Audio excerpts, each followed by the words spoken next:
ओम शांति। जिसने आपके साथ धोखा किया उसे उसके कर्म का फल कब मिलेगा, आज जान लीजिए।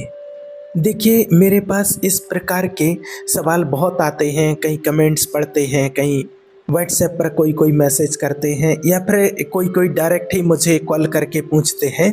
और वो लोग ये कहते हैं, उनका यही कहना है कि आप जो बताते हो कि कर्म का फल मिलता है, लेकिन हमको तो नहीं लगता है कि ऐसा शायद कभी होता होगा। तो जब उनसे पूछते हैं कि क्या हो गया, क्या दिक्कत आ रही है, तो वो लोग यही कहते हैं कि हमको जिसने धोखा दिया है वो लोग तो आज बड़े मज़े में हैं। या फिर हम ये देख रहे हैं कि जो लोग बुरा कर्म करते हैं, जो बुरे बुरे कर्म करते हैं, उनका तो सब काम हो जाता है, उनका जीवन तो बहुत बढ़िया चल रहा है। और जो लोग बहुत अच्छे कर्म करते हैं, उनका तो सब कुछ बुरा बुरा हो रहा है, कुछ अच्छा ही नहीं हो रहा। तो ऐसा कुछ नहीं होता है, हमको तो नहीं लगता है कि ऐसे कोई बुरे कर्म का फल मिलता है उनको। तो देखिए, आज आपको एक छोटे से उदाहरण के माध्यम से समझाते हैं। मान लीजिए कि एक व्यक्ति है और वो हमेशा बुरे कर्म करता है, और उसने कोई भी बुरा कर्म अगर किया, अब आप सब क्या चाहते हैं, क्या देखते हो कि कोई व्यक्ति है और उसने अगर आज सुबह कोई बुरा कर्म किया है तो उसको शाम को ही ये बर्बाद हो जाए, इसके कर्मों का फल इसको मिल जाए। जैसे मान लीजिए एक कोई व्यक्ति है और उसने कोई भी गलत कर्म किया है, कोई बुरा काम किया है। अब आप ये चाहते हो कि सुबह इसने बुरा काम किया तो शाम को इसको इसका फल मिल जाए, तो हम माने। और अगर शाम को इसको कोई कर्मों का फल नहीं मिलता है तो हम क्यों माने। और हम तो देख रहे हैं कि बुरे बुरे कर्म कर रहा है, लोगों को सता रहा है, लोगों को लूट रहा है, इसने अपने भाइयों को धोखा दिया, इसने अपने माँ बाप को घर से बाहर निकाल दिया है, लेकिन फिर भी तो इनकी बड़ी बिल्डिंग बन गई है, इसकी तो बड़ी कार आ गई है। और ऐसे मेरे पास प्रैक्टिकली ही उदाहरण हैं जो बहुत लोगों ने बताया है कि इसने हमें प्रॉपर्टी नहीं दी, कहीं हमारे ताऊ हैं उसने प्रॉपर्टी नहीं दी, कोई चाचा है उसने प्रॉपर्टी नहीं दी, और हमारे पिताजी को बहुत सताया, और आज उनके बच्चे मज़े कर रहे हैं, वो सब कुछ बढ़िया कर रहे हैं, और सब कुछ उनका बढ़िया चल रहा, हम तो बर्बाद हो गए हैं, और हमारा अभी भी बुरा होता जा रहा है।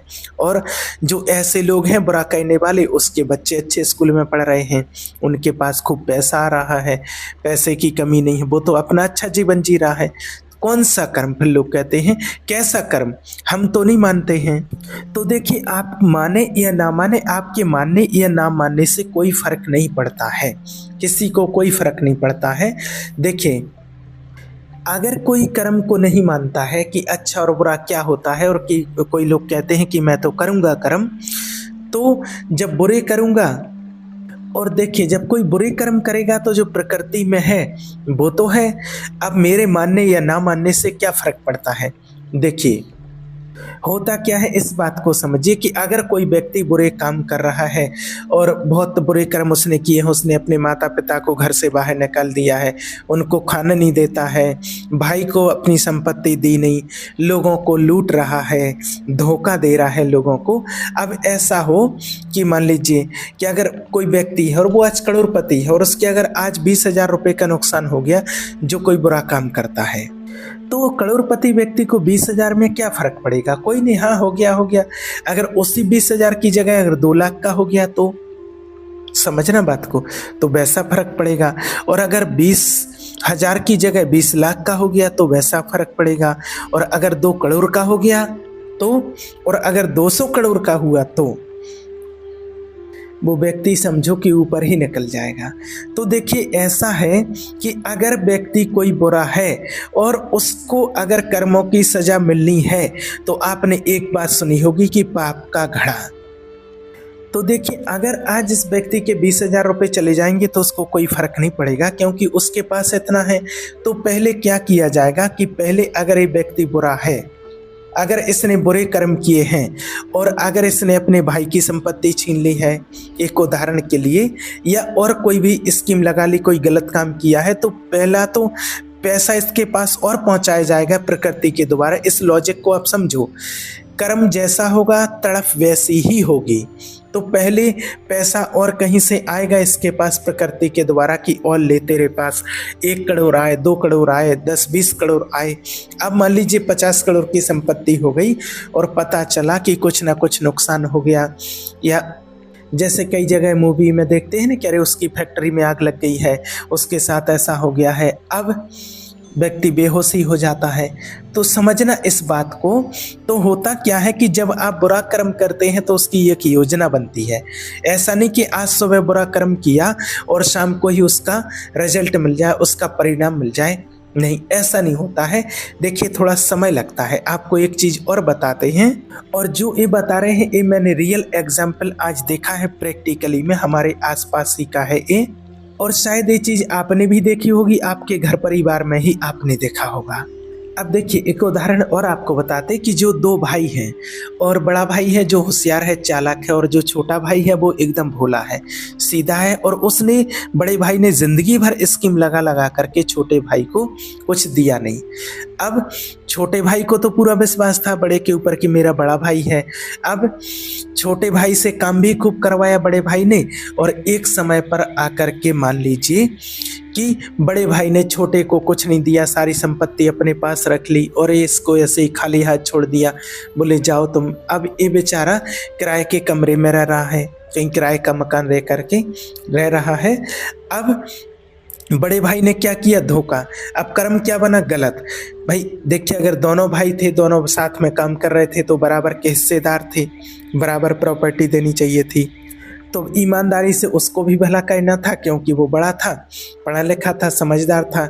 अब क्या हुआ कि एक दिन बेचारे छोटे को घर से बाहर निकाल दिया, और वो तो भोला आदमी, लेकिन फिर भी उसको शिकायत नहीं। ऐसे लोग देखे हैं मैंने प्रैक्टिकली में, मैंने उसको कोई शिकायत नहीं है उससे। बस हाँ, इतना सा होता है कि उसकी पत्नी परेशान करती है कि अरे कुछ नहीं होता है तुमसे, लोग लूट लूट कर खा जाते हैं, देख लो उन्होंने तो बड़ी बड़ी बिल्डिंगें बना ली, देख लो उनकी तो गाड़ी आ गई, उनके बच्चे तो अच्छे स्कूल में पढ़ रहे हैं, कुछ नहीं बोलते हो, बैठे रहते हो नीचा मुंह करके बैठे रहते हो, कुछ नहीं है, बस सुन रहा है, भूला आदमी है कि भाई है उसका, क्या कर सकते हैं। ऐसे कई एग्जाम्पल मैंने प्रैक्टिकल में देखे हैं। अब कर्म बना तो देखिए अब क्या होता है। अब जो बड़ा भाई है उसका भी लड़का होगा, छोटा भाई है उसका भी लड़का होगा। अब बड़े भाई ने अपने लड़के को पढ़ाया और सबसे बड़े स्कूल में, शहर के नामी ग्रामी स्कूल में अच्छे से पढ़ाया, सब कुछ किया उसके लिए। अब जो छोटा था उसके पास तो कोई पैसा नहीं था और गवर्नमेंट स्कूल में उसने अपने बच्चे को डाल दिया है। अब बड़े भाई को तो सब कुछ पता था कि बच्चा कौन सी क्लास में पढ़ रहा है, कौन कौन से टीचर हैं, होमवर्क बराबर, इंग्लिश मीडियम, सारी चीज़ें। अब जो छोटा था उसको तो यही नहीं पता कि कौन सी क्लास में पढ़ रहा है, और जा रहा है बस स्कूल, और स्कूल जा कर के आ रहा है और पढ़ाई चल रही है। अब समय होता है। अब देखिए, जैसे कहते हैं ना लोग कि हमने तो इतना सब कुछ देखा है सर कि मना इतना बुरा किया इसने अपने भाई का, और अपने माँ बाप को भी घर से बाहर निकाल दिया, अपने भाई को भी संपत्ति में हिस्सा नहीं दिया है, इसके भाई के साथ इतना क्रूर व्यवहार किया है इसने, और फिर भी इसका तो सब हो रहा, घर बड़ा, गाड़ी बड़ी, सब कुछ बढ़िया चल रहा है, कुछ नहीं होता है कर्म वरम, ऐसा कहते हैं लोग। तो देखिए, रुकिए जरा, प्रकृति एक एक चीज़ का हिसाब लेती है, बस समय लगता है थोड़ा सा। देखिए अब क्या होता है कि जब उसने अपने माँ बाप को भी घर से बाहर निकाला, अपने भाई को प्रॉपर्टी में हिस्सा नहीं दिया, तब भी उसका हिसाब किताब बन रहा था, प्रकृति सब कुछ उससे हिसाब ले रही थी। अब क्या होता है कि उसने अपने बच्चे को पढ़ाया लिखाया, और छोटे वाले भाई को पता ही नहीं कि उसका बच्चा कहाँ जाता है। अब एक दिन ऐसा समय आता है, लोग कहते हैं कि अरे वो एक भाई नहीं है, वो छोटी सी दुकान है उसकी, छोटा सा डिब्बा खोले हुए है, और या फिर वो रिक्शा चलाता है, छोटी सी दुकान किए था, वो जो मजदूरी करते हैं। हाँ, अरे कहते अरे उनका लड़का तो IPS बन गया। हाँ, अरे क्या बात कर रहे, होता है ना ऐसा, आपने सुना होगा ना ऐसा। तो अब ये बड़ा आदमी बन गया छोटा वाला, समझना बात को। अब यहाँ पलट गया पासा, पैसा ही पैसा आ रहा है उसके पास। अब छोटे वाले भाई को कुछ वक्त लगा, लेकिन यहाँ पर आज उसकी लाइफ सेट हो गई। अब इधर पता चला कि बड़े भाई ने खूब सारी पढ़ाई करा दी, और अब ये क्या होता है कि बड़े भाई का जो लड़का है वो उल्टे उल्टे कामों में पड़ गया है। शराब पीना, ये करना, वो कहना, उल्टे सीधे काम करना। अब वो अपने बेटे से परेशान होगा बड़ा भाई। तो ये होता है कर्म का फल। और लड़ाई इतनी हो जाती है कि उसने अपने माता पिता को घर से बाहर निकाला था, तो ये अब अपने माता पिता से बात ठीक से नहीं करता है। ये जरूरी नहीं कि वो लड़का भी उनको बाहर ही निकालेगा, नहीं, बाहर निकालने से ज़्यादा दुख और कष्ट वो अपने घर में भी देता है, और दे रहे हैं लोग। और अब ऐसे ही परेशान। और अब एक चीज़ के छोटे भाई का लड़का आईपीएस बन गया, इस बात को देख करके और ज़्यादा परेशान कि ये कैसे हो रहा, इसके पास इतना पैसा कहाँ से आ रहा है, क्या हो रहा। तो ये प्रकृति ने दिया है। और अगर आप ही दे देते उस टाइम पर अपने छोटे भाई को प्रॉपर्टी में हिस्सा, तो तुम्हारा भी भला हो जाता। जब समय था, ये छोटा भाई था, जब देने का था, जो भी प्रॉपर्टी थी, जो भी नियम का था वो देते, तो आपके बच्चे का भी हो जाता। आजकल देखिए सिलेक्शन सिर्फ पढ़ाई से नहीं होता है। आप लोगों ने देखा होगा कि कितने ऐसे लोग हैं कि जो बड़े स्कूल में पढ़ रहे हैं और अच्छे कॉलेज में पढ़ रहे हैं, और उनका हर एक का सिलेक्शन हो जाता है। नहीं, सिलेक्शन होता है कर्म से। पढ़ाई तो है ही, लेकिन उसके साथ साथ कर्म भी चाहिए। और जो मैंने आपको उदाहरण दिया है, ये आपने अपने आसपास से, अपने परिवार में ही शायद देखा होगा। और आप ज़्यादा दूर मत जाइए, आप अपनी फैमिली में ही देख लीजिए। फैमिली में ही आपको पता चल जाएगा, दिख जाएगा, और आपको पता चल जाएगा कि हाँ ऐसा होता है। अब आप खुद देखिए कि छोटे भाई के बच्चे की जो जॉब लगाई, वो क्या पढ़ाई ने लगाई? भाई उसके पास तो पैसा ही नहीं था इतने अच्छे कॉलेज में एडमिशन देने के लिए। तो देखिए प्रकृति सब कुछ बराबर हिसाब करती है। और एक दिन जो अमीर है वो गरीब की जगह पहुंच जाएगा, और जो गरीब है वो अमीर की जगह पहुंच जाएगा। एक दिन वो बड़ा आदमी बन जाएगा, और ये जो अभी पैसे वाला है वो माइनस में चला जाएगा। पैसे जाने में कोई टाइम नहीं लगता है, चुटकियों में देखिए यहाँ आज ये नुकसान हो गया, ये नुकसान हो गया। और इस टाइप के मेरे पास कई कई लोगों के कॉल आते हैं, कितनी लड़कियों के कॉल आते हैं कि हम, मेरे साथ एक लड़के ने धोखा किया है, उसको उसके कर्म का फल कब मिलेगा। मेरे साथ में वो 5-7 साल से रिलेशनशिप में था, और मैं देख रही हूँ, मुझे पता चला कि वो किसी और लड़की से भी बात कर रहा है, और फिर उसने मुझे धोखा दे दिया है। वो उस लड़की के साथ घूम रहा है, तो वो तो मज़े कर रहा है, तो उसका कर्म का फल कब मिलेगा। हम तो नहीं मानते इन बातों को। ऐसे भी प्रैक्टिकल मेरे पास बहुत कॉल और रोज़ ही आते हैं। अब देखिए आपको इसका भी एक उदाहरण दे करके समझाते। मान लीजिए कि एक लड़का है और एक लड़की है, और दोनों में दोस्ती हो गई, दोनों में प्रेम हो गया, और लड़के को पता था कि मैं इस लड़की से शादी करने वाला नहीं हूँ। फिर भी अपने स्वार्थ के लिए उस लड़के ने उस लड़की से कई सारे वादे किए, अपने स्वार्थ की पूर्ति की, उसको गुमराह किया, कहीं ना कहीं उसको अंधेरे में रखा। और एक और कोई दूसरी लड़की थी, उससे वो कहीं ना कहीं बात करता था, और उसको लगता था कि मैं तो एक बड़ा आदमी हूँ, मेरे तो 2-2 3-3 लड़कियों से बातचीत होती है, और मैं तो 2-3 लड़कियों को घुमा रहा हूँ, 4-4 लड़कियों को घुमा रही हूँ। लेकिन एक दिन ये तीनों लड़कियाँ तुझे घुमा देगी, अकल ठिकाने आ जाएगी, कर्म घुमा देगा। और इस चक्कर में नहीं रहना कि मैं तो बहुत स्मार्ट हूँ, इंटेलिजेंट हूँ। देखिए जो गलत होता है वो गलत होता है। अब इसमें क्या होता है कि अगर एक लड़का 2-3 लड़कियों से वादे कर रहा है, एक से कर रहा है, दूसरी से भी कर रहा है, तीसरे से भी वादे कर रहा है शादी के, और अपनी स्वार्थ की पूर्ति कर रहे हो, और आपको लग रहा कि मज़ा आ रहा है, लेकिन आप कहीं ना कहीं धोखे में रहेंगे, आपको धोखा मिलेगा। और फिर पता चलता है 3-3 से बात करता था, और शादी कहीं चौथी से जा कर के कर ली। अब क्या होता है कि अब जो जिस लड़की को धोखा दिया है वो सोच रही है कि इसको कर्मों की सज़ा कब मिलेगी, ये तो बढ़िया मज़े कर रहा है, और वो तो उसके साथ बात करता है, उसके साथ घूमता है। तो यहाँ बात वही वाली आ जाती है, देखिए पाप का घड़ा। अभी क्या होता है कि ये व्यक्ति अगर किसी से बातचीत कर रहा है, और अभी वो केवल एक टाइम पास कर रहा है, अब प्रकृति क्या करेगी कि इसके जीवन में अब क्या होगा कि जो वो लड़का 4-4 लोगों से बातें चीतें कर रहा है या कुछ कर रहा है, अब उसके जीवन में कोई एक परी आएगी, एक लड़की आएगी, कोई एक परी आएगी।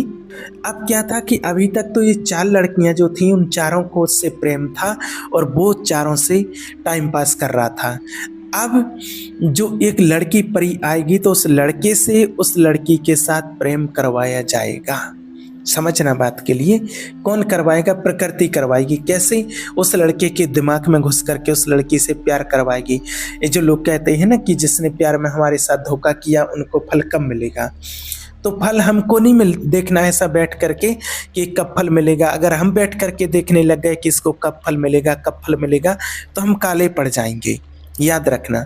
देखिए, हम नेगेटिव वाइब्रेशन में जाएंगे और हम देखेंगे कि जिसने हमारे साथ धोखा किया वो तो एंजॉय कर रहा है, वो तो मज़े में है, तो छोड़ दो उसको उसके हाल पर। ये प्रकृति का काम है। अब आप उसको देख रहे हो वो तो एंजॉय कर रहा है, उसके साथ तो ऐसा हो रहा है, तो आप काले पड़ जाओगे, आपका खून काला हो जाएगा। अब आप देख रहे हो आपका किसी काम में मन नहीं लग रहा, आपका पढ़ाई में भी मन नहीं लग रहा है, और जब ऐसी कंडीशन बनती है तो आपका तो ऐसा मन बनता है कि बस ऊपर चले जाएं। घर वाले पूछेंगे क्या हो गया है बेटा? बस कुछ नहीं हुआ है, बस बैठे हैं ऐसे ही, बस मुरझा से सड़े सड़े मुँह करने से कुछ नहीं होता, और रोने धोने से कुछ नहीं होता है। अगर किसी ने धोखा दिया है तो हम क्या अपनी ज़िंदगी को ख़राब करेंगे क्या? जाने दो उसको, सब प्रकृति देखती है। और ये देखा है मैंने कि कई लोग इंतज़ार करते हैं कि कब मिलेगा उसको उसके कर्मों का फल, और फिर कई लोग बोलते भी हैं, कमेंट करते कि हम तो नहीं मानते हैं आपके कर्मों को, हम तो नहीं मानते इन बातों को। अरे तो मैंने थोड़ी ना ये कर्म बनाया है, मैंने थोड़ी दुनिया बनाई है। ये तो आपको बता रहे हैं कि देखिए हर चीज़ लौट करके आती है। अब क्या होगा कि उस लड़के के जीवन में एक लड़की आएगी। अब जो चारों मिल करके जो इस लड़के को प्यार करती थी, और वो उतना ही प्यार उस लड़के के द्वारा वो पांचवी लड़की से करवाया जाएगा। प्रकृति करवाएगी उसकी बुद्धि में बैठ कर के। प्यार क्या होता है? देखें, ये प्यार वही है, प्रकृति सब काम करवाती है, हम कुछ नहीं करते हैं। अब धीरे धीरे उन दोनों में प्रेम बढ़ेगा, और अब जो पांचवी लड़की आई है वो उस लड़के से सिर्फ टाइम पास करेगी, और वो लड़के को उससे बहुत ज़्यादा प्यार हो जाएगा, बहुत गहरा प्रेम हो जाएगा। अब 1 साल 2 साल 3 साल 4 साल 5 साल, अब इन 5 सालों तक आप देख ही रहे हो कि कब मिलेगी सज़ा। जो 4 लड़कियां थीं वो देख ही रही कि इसको सज़ा कब मिलेगी कब मिलेगी। ऐसा नहीं होता। देखिए, सब कुछ छोड़ दो, अपने अपने हाल पर और अपने जीवन में आगे बढ़ो, और ऐसा कुछ हुआ है तो आप अपने जीवन में आगे बढ़ो। और देखिए, इस प्रकार के मेरे पास बहुत कॉल आते हैं, इसलिए आप लोगों को ये चीज़ बता रहे हैं। और एक चीज़ और बता दें कि अगर कोई लड़का है या लड़की है कोई भी, और अगर आप दोनों का प्रेम है आपस में, अगर आप दोनों की लड़ाई हो जाती है या कोई कहासुनी हो गई या कुछ भी ऐसा हुआ है, तो वो आधे 1 घंटे में अगर वापस से आपको ठीक करने की कोशिश करेगा कि अरे इसको क्यों परेशान करें। ये अगर वो आपसे प्रेम करता है तो भले आपने कुछ कहा, भले आपकी गलती उसकी गलती किसी की गलती हो, लेकिन फिर भी सामने वाला व्यक्ति आपको लंबे समय तक परेशान नहीं करेगा कि 1-1 महीने तक फ़ोन पे बात नहीं कर रहा है और आप सॉरी सॉरी बोलते जा रहे हो, वो रिस्पॉन्स ही नहीं कर रहा। तो देखिए, प्रेम करने वाला व्यक्ति आपको परेशान नहीं देख पाएगा ज़्यादा। वो सोचेगा कि चलो ठीक है, क्यों परेशान करें, क्योंकि प्रेम है। और जिसको प्रेम नहीं है वो तो बात ही नहीं करेगा, पूरा पूरा दिन निकल जाएगा, मैसेज का रिप्लाई नहीं देगा, फ़ोन बंद करके रख देगा। एक कौन सा प्रेम है? देखिए, सामने वाला परेशान हो रहा और आप इधर अपने एटीट्यूड में बैठे हो, तो ऐसे लोगों के चक्कर में पड़ना भी नहीं चाहिए। ये आपको 1 करोड़ रुपए की बात बता रहे, इसमें कुछ नहीं होता है। बस हम भीख मांगते हैं उससे, प्यार की भीख। प्लीज़ मुझे प्यार कर लो, मुझसे बात कर लो, मैं मर जाऊंगी नहीं तो देखिए, ये कौन सा प्यार है? सामने वाला बात ही नहीं कर रहा, 1 महीना हो गया, आप सॉरी सॉरी किए जा रहे हो कि बात कर लो बात कर लो। और इधर माता पिता सोच रहे कि हमारी बेटी तो वहाँ पर पढ़ रही है और बेटी यहाँ पर भीख मांग रही है प्यार की कि मुझे भीख दे दो। छोड़ो, देखो ऐसे लोगों को। देखिए, अगर आपसे कोई नाराज़ है, आप नाराज़ हुए हैं, तो कोई ऐसी सिचुएशन बनी कि अगर 1 घंटे में इंसान आपके पास आ गया, आपको कॉल कर लिया कि चलो ठीक है जो भी हो गया, या 1 दिन में आ गया, और अगर वो व्यक्ति आपको परेशान ही किए जा रहा है रोज़ रोज़ किसी बात को लेकर के, तो फिर यहाँ कोई प्रेम नहीं है और आगे भी आप परेशान ही रहोगे। कई लोगों को ऐसा लगता है कि बाद में चीज़ें ठीक हो जाएंगी, ऐसा कुछ नहीं होता। प्रकृति नहीं बदलती है कई लोगों की। इसलिए आपको हमेशा एक चीज़ बताते हैं कि देखिए, किसी ऐसे व्यक्ति के चक्कर में जो हमको परेशान कर रहा है और से उसके लिए कोई फ़र्क नहीं पड़ रहा, तो हमको अपना शरीर, अपना मन, मस्तिष्क खराब नहीं करना चाहिए। समझना, प्रेम में कोई आपके लिए, देखिए बताते हैं, कोई अगर पति पत्नी है, उन दोनों की कोई लड़ाई हो गई, मिसअंडरस्टैंडिंग हो गई, और अगर पति उदास है और पत्नी उससे प्रेम करती है तो अगर गलती पत्नी की भी होगी तो भी उससे बोल देगी चलो कोई बात नहीं, और अगर प्रेम नहीं है तो उसे कोई फर्क नहीं पड़ेगा, देख ही नहीं रही है वहां पर, मरो जियो तुम्हें क्या कहना, कोई फर्क नहीं पड़ता है। तो अब इधर पे आते हैं, क्या होता है कि जो लड़का जो 4 लड़कियों से प्रेम करता था, उससे जो 5वीं लड़की से उसको प्रेम हुआ है, जो 4 के साथ टाइम पास कर रहा था, अब 5 साल में उस लड़के को 5वीं लड़की से गहरा प्यार हो जाएगा और ये लड़की जो है बोलेगी कि मेरे शादी में आना। ये है, तुम शादी कर रही हो? हाँ मैं शादी कर रही, मैं तो वहीं करूँगी जहाँ मेरे मम्मी पापा कहेंगे, लेकिन मैं तुमसे प्यार करता हूँ।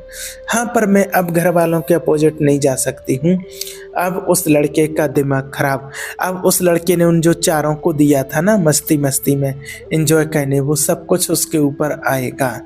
अब इसको इतना लगाव करवाया जाएगा उससे, वो कर्म करवाया जाएगा कि अब ये तो शादी करके वो लड़की कहीं अगली जगह चली जाएगी, लेकिन ये लड़का जी नहीं पाएगा, एकदम एंजाइटी, डिप्रेशन, तनाव। इसलिए ऐसा कुछ नहीं करना चाहिए, क्योंकि कर्म का फल हर किसी को मिलता है। और एक चीज़ हमेशा याद रखना कि वो व्यक्ति जिससे आप प्रेम में है और वो हर समय आपको परेशान करता है, दुखी करता है, आप रोते रहते हैं। और अगर कोई ऐसे लोग हैं जो ऐसी चीज़ें मुझे बताते हैं तो आपको बताएं कि जो आपकी कदर ही नहीं करता है तो उसके पीछे कभी नहीं भागना चाहिए। और अगर आप उस व्यक्ति के साथ चले भी गए तो भी दुखी ना तो आप पढ़ाई कर पाओगे। इसलिए सब चीज़ अपने टाइम पर होती है, इस बात का ध्यान रखना। और हर किसी को कर्म का फल जरूर भोगना ही पड़ता है। ठीक है, ओम शांति।